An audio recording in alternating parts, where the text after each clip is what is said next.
Assalamualaikum warahmatullahi wabarakatuh. Perkenalkan, nama saya Lestari dari SMP Negeri 2 Montong.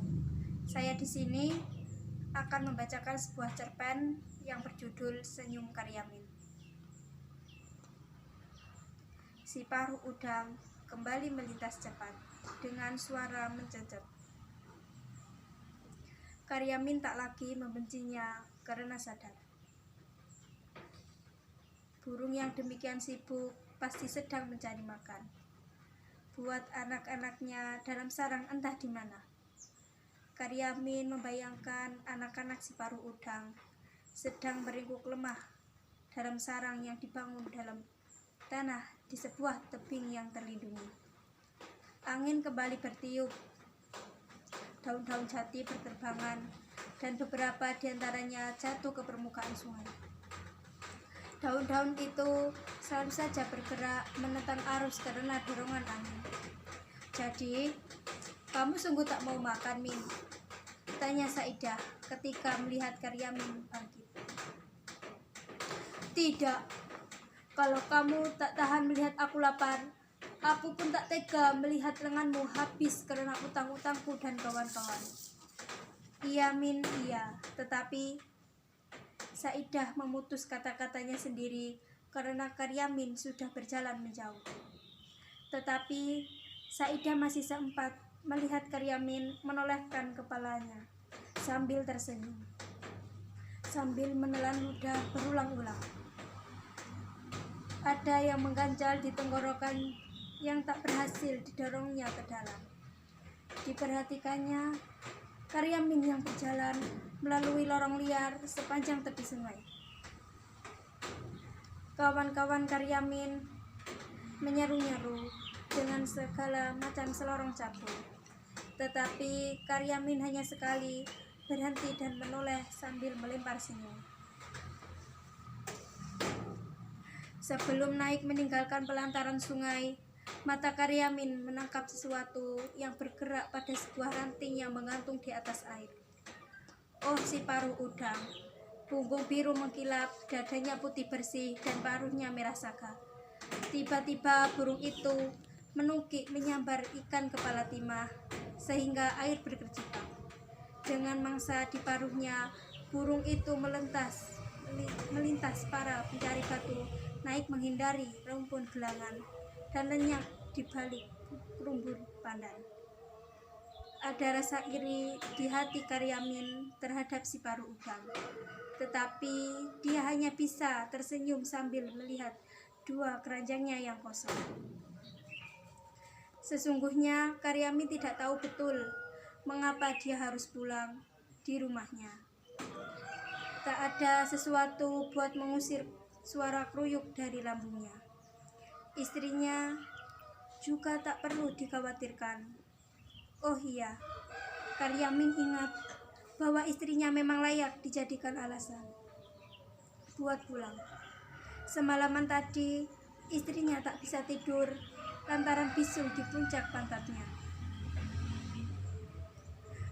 Oleh karena itu, apa salahnya bila aku pulang buat menemani istriku yang meriang?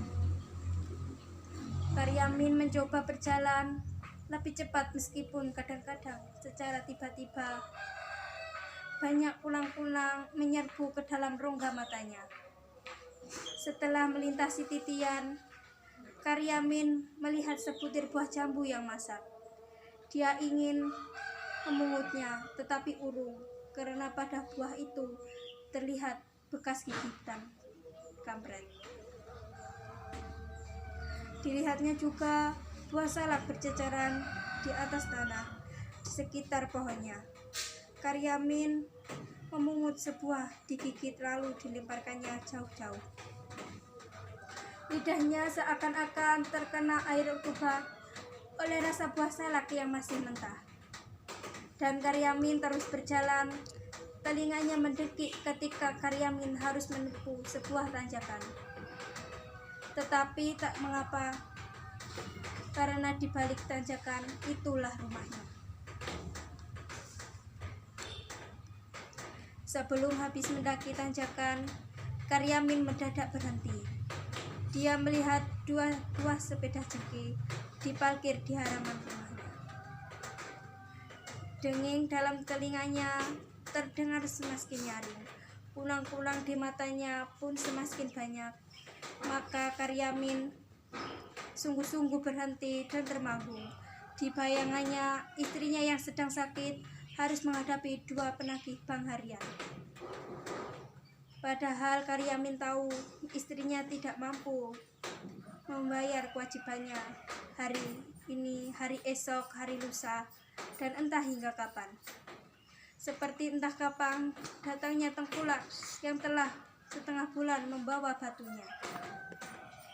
Masih dengan 1000 kulang-kulang di matanya, Karyamin mulai berpikir apa perlunya dia pulang.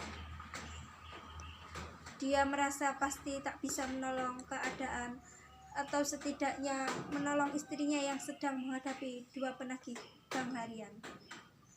Maka pelan-pelan Karyamin membalikkan badan siap kembali turun. Namun di bawah sana Karyamin melihat seorang lelaki dengan baju batik motif tertentu dan berlengan panjang. Kopiahnya yang mulai botak kemerahan meyakinkan Karyamin bahwa lelaki itu adalah Pak Pamong. Nah, akhirnya kamu ketemu juga, Min. Kau cari kau di rumah, tak ada. Di pangkalan batu, tak ada. Kamu mau menghindar ya? Menghindar? Ya, kamu memang beling, Min.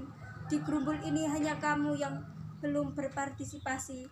Hanya kamu yang belum setor dana Afrika, dana untuk menolong orang-orang yang kelaparan di sana.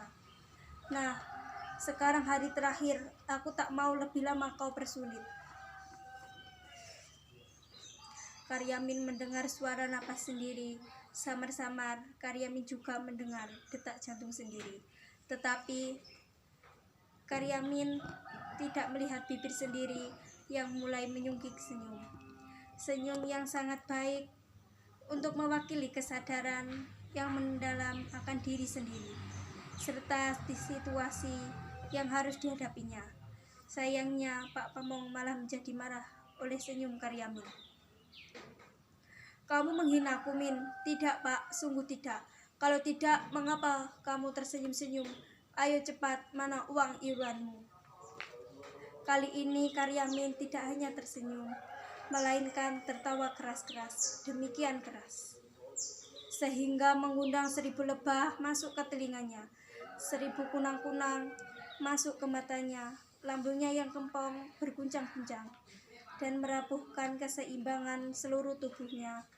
Ketika melihat tubuh Karyamin jatuh terguling ke lebah, Pak Pamong berusaha menahannya. Sayang, gagal. Sekian, terima kasih. Wassalamualaikum warahmatullahi wabarakatuh.